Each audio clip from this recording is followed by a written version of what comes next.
বাংলাদেশের রাজনৈতিক অঙ্গনে ইসলামী দলগুলোর অংশগ্রহণ দিন দিন বাড়লেও ভোটের মাঠে তারা এখনও বড় শক্তি হিসেবে আবির্ভূত হতে পারেনি।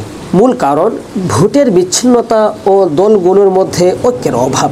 এই মুহূর্তে প্রশ্ন উঠেছে, ইসলামী দলগুলোর ভোট কি এক বাক্সে পড়বে নাকি আলাদা আলাদা হারিয়ে যাবে?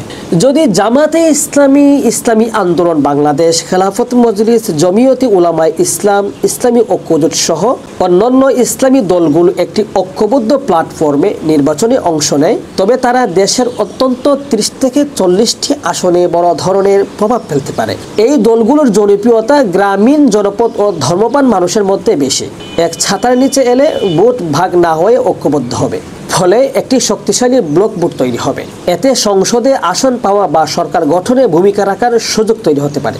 অন্যদিকে যদি প্রতিটি দল পৃথকভাবে প্রার্থী দেয়, তাহলে ইসলামী ভোট টুকরো টুকরো হয়ে যাবে। যেমন এক এলাকায় জামাতে ইসলাম পেয়েছে 10,000, ইসলামী আন্দোলন পেয়েছে 8,000, খেলাফত মজলিস 5,000 ভোট পেলেও ভোট ভাগ হয়ে যাওয়ায় কেউই বিজয় হতে পারবে না, বরং একটি তৃতীয় দল সহজে জিতে যাবে। ইসলামী রাজনীতির ইতিহাসে দেখা গেছে এমন বিভক্তির কারণে তারা বহুবার হারিয়েছেন বাস্তবসম্মত জয়ের সম্ভাবনা। সবচেয়ে বড় সমস্যা নেতৃত্ব নিয়ে মতবিরোধ।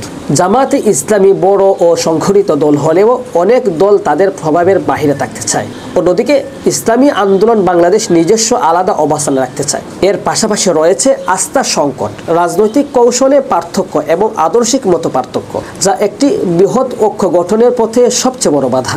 বলা যায় ইসলামী ভোট অপ্রয়োজনীয় নয়, বরং তা অনেক আসনের ফল নির্ধারণে মুখ্য ভূমিকা রাখে। 10টি আসনে যদি গড়ে 20 থেকে 30,000 ইসলামী ভোট একত্রে পড়ে, তাহলে তা বড় পরিবর্তন আনতে পারে।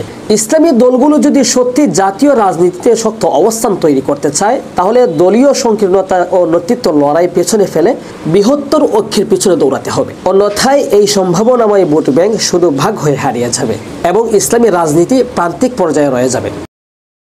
শেখ সাদি, BDS নিউজ।